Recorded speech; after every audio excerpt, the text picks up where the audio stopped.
Hello guys, today I'm going to show you how to use the bicep curl machine at Planet Fitness. First, adjust the seat height. So it is highlighted here with the yellow color directly beneath your seat pad so that your elbows rest comfortably on the support pads here. Select a weight from the stack that suits your strength level. It's the one with the pin here.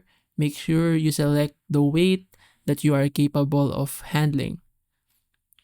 Next, grip the handles with an underhand grip, keeping your elbows in place on the pad for stability. Now, exhale and curl the handles up to your shoulders, engaging your biceps. Hold briefly at the top, then inhale as you lower the handles back to the starting position in a controlled motion. Repeat for your desired reps and sets, adjusting the weight if needed. Keep your back against the seat.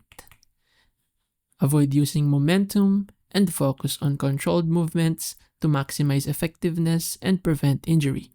So basically that's it.